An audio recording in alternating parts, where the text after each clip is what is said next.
What's going on, guys? Got another comic book haul video for you.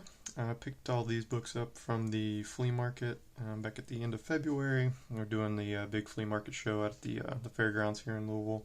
There weren't quite as many vendors as there normally are. I think they just, as the time of year, they have the big ones around New Year's and like Memorial Day and Labor Day. So this one was kind of an odd timing, so there were not as many vendors, but I did manage to pick up a bunch of cool books.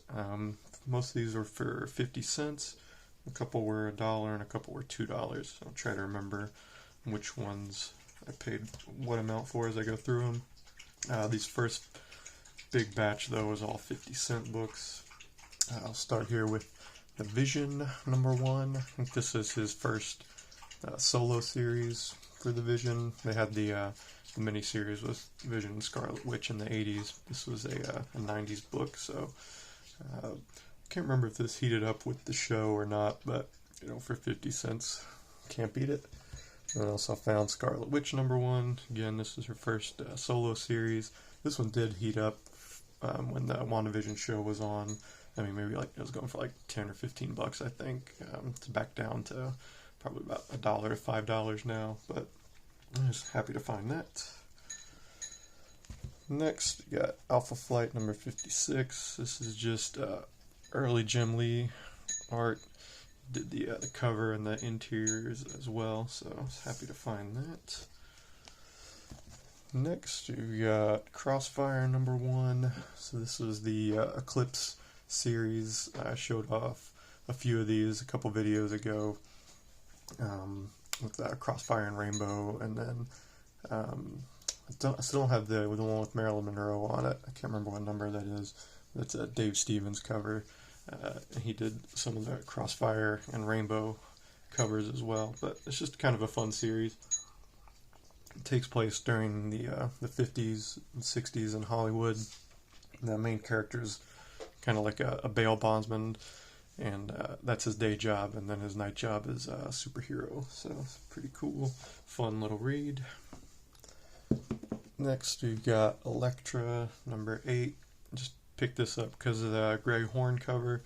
The interior art is not great, but Greg Rucka wrote it, so he's a really good author, good writer, and Greg Horn covers are kind of good, so I think he did most of the covers on this run, so I'm going to try to pick those up as I see them. They don't go for anything, so you can find these in the dollar bins pretty frequently. Next, we got some Jungle Girl, some Frank Cho goodness. Did the covers and the interiors on these as well, so I'm going to try to pick all these up. I found what is that? That's #2. That's the Frank Cho cover. This is #2. It's another artist doing the cover, but, you know, these were only 50 cents, so why not pick up all the variants that were there. This is #4 and #5. So I don't think this series ran on too long, maybe like 6 or 7 issues.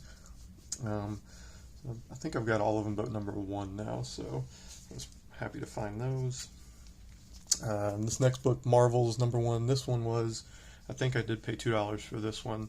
I thought this was the first print with the acetate cover, so I was happy to find that, but unfortunately it is not. It is just the regular cover. It is the second printing,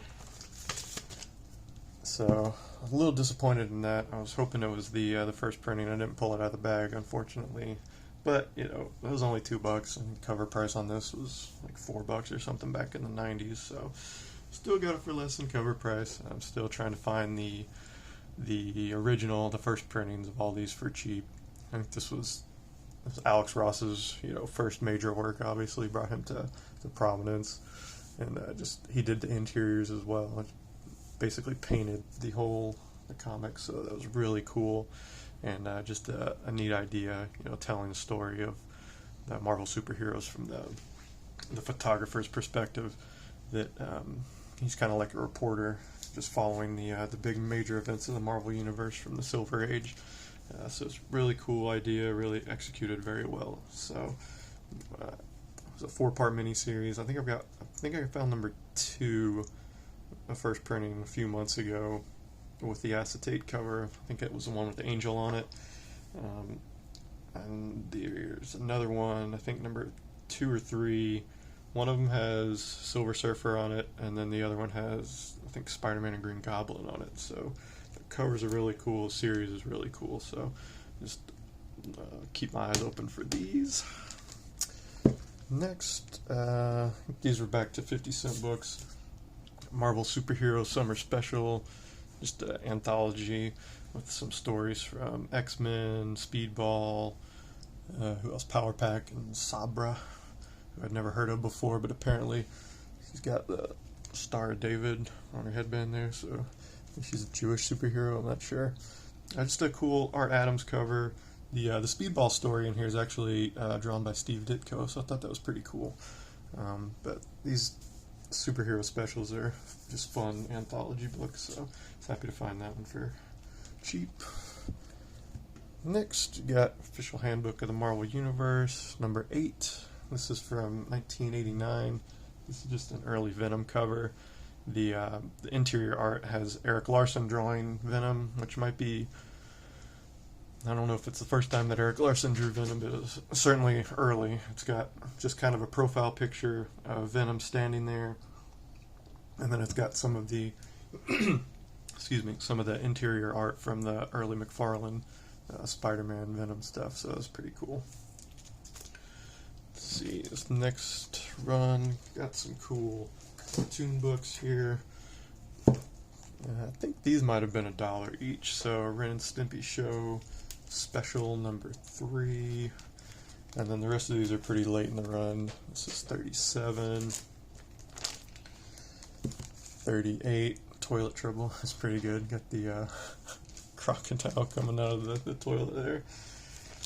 39, and 40, this looks like a Halloween special, it's pretty cool, got the Headless Horseman there. 41, toilet paper list there or something, I don't know. And the last one I got was 42. So I think these, I was checking earlier, looks like this run ran to about issue 44. So I was happy to find a bunch of these later run issues, because I'm sure the print run was smaller on these than the earlier ones. So still haven't found number 1 yet, gotta find that scratch and sniff cover. Really hoping to find that sometime soon. Next, got Robotech number 2. This is from the Wildstorm series from the 90s. I found number 1 at the same flea market back in December, I think. December or November of last year. Whenever the last time I went was. I think it was New Year's, so probably around December. This was number 2, so just try to pick these up as I find them for cheap. This was, I think that was only 50 cents. Next we've got Shadowhawk and Vampirella, Creatures of the Night.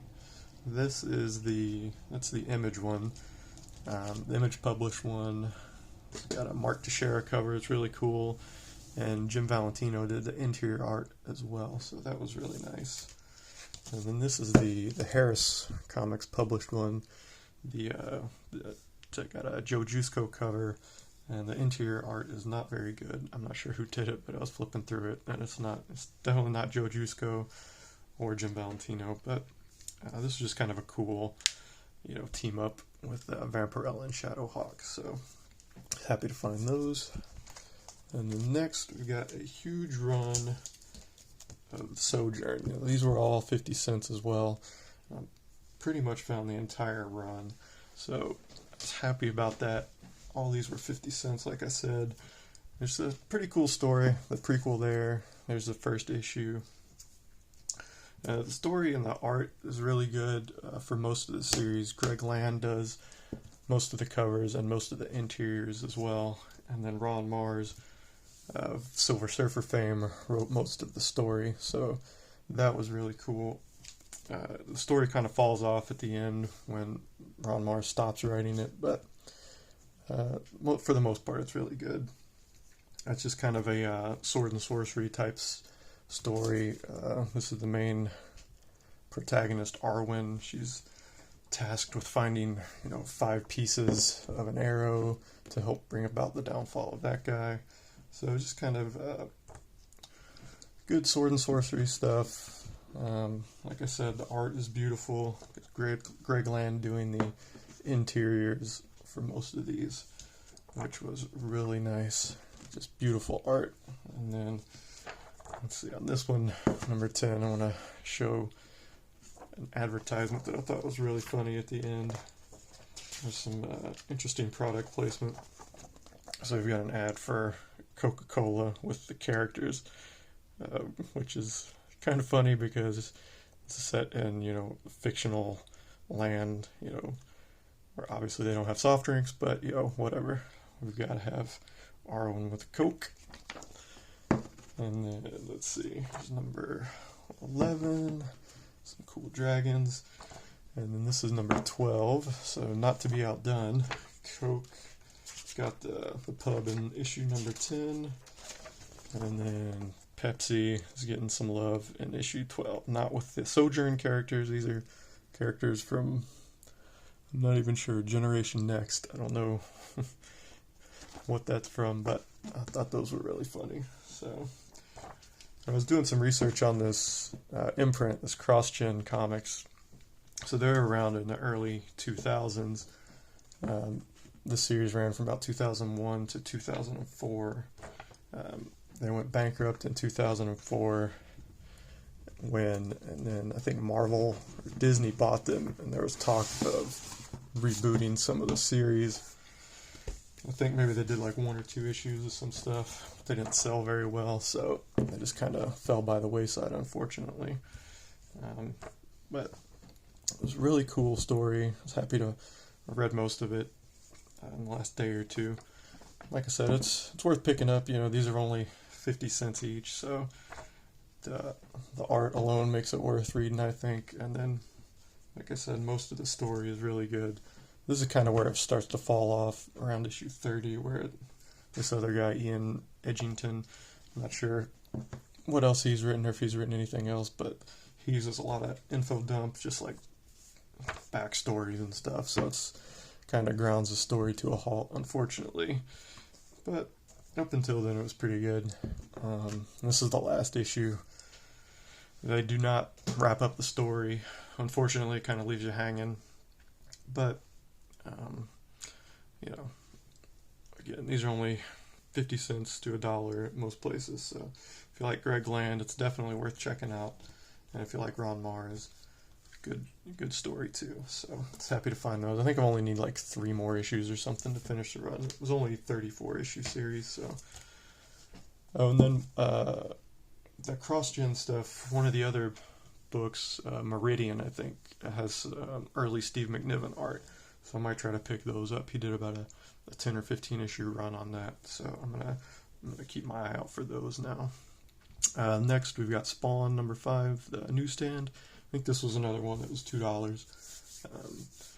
I needed this for my early Spawn run, and I was happy to find that it was a Newsstand too. So it was a lot harder to find, and it was in really good condition too for being a Newsstand. So I was happy about that. Speaking of Greg Land, got Ultimate Power number 7. I just almost got this run complete now. Just this cool 9-issue miniseries where Greg Land's doing the interiors. So that was 50 cents. This one was $1, X-Force number 1. And the reason I picked this up, this is a Newsstand as well. See on the back there. The card is just the team card, unfortunately. It's not the Deadpool card. That one goes for the most nowadays, but this is my first Newsstand copy of that, so I was happy to find it. These last 2 books are probably the favorite ones of the haul. I was really excited for these. These are both, I think these were both $2 books. We've got Warrior 1 and Warrior 2, based on, now this comic was written or inspired by the Ultimate Warrior wrestler from the early 90s, who was my favorite wrestler. Him and Hulk Hogan were my favorites growing up. So 90s wrestling, Ultimate Warrior is kind of the embodiment of that, like, steroid era. Of course, I was too young to know what was going on, so I just I just liked him for the showmanship and just running around acting like a crazy person, and it was just good fun. Him and Hulk Hogan wrestled in WrestleMania 6. I remember watching that. I was 10 or 11 years old, I think, when that came out. And that was a big deal because it was a title match. You had Ultimate Warrior, who was the Intercontinental Champion, and Hulk Hogan, who was the World Champion, and they fought in WrestleMania 6, and Ultimate Warrior won, so he had both belts for a while, so I was very excited about that. I remember watching that and cheering like you're just a crazy person when Warrior won, and running outside and jumping around. It was a lot of fun, good memories from that time. So this comic is based on that. These came out in like 96, so it's kind of weird. It's kind of an alternate world where he calls it Destrucity, like destruction, but like a city, and it's kind of like I don't know, an ethereal realm where the spirits live, and then they get, if they fight well enough, they get, transferred to the bodies of humans, I guess, to live out their best life. And they kind of talk about the 8 tenets of warriorism, basically, which are kind of the same thing as Bushido, but it's kind of cool, self-control, proving yourself, all good lessons and everything. Just pretty ridiculous coming from a roided out wrestler from the 90s. One funny thing was the tassels that he has actually have personalities in the comics. So he has tassels wrapped around his biceps, and they have personalities, kind of like the I don't know if Spawn's like cape or tendrils or anything, or maybe the Carnage tendrils or something like that. It reminded me of something in that vein where they had a separate personality from the Warrior, so that was pretty funny. I enjoyed that a lot. So this was a 4-issue miniseries, and there was a holiday special too, a Christmas special. But this is the first time I'd seen these number 1 and 2 in the wild, so I had to pick those up. These were $2 a piece, but it was well worth it.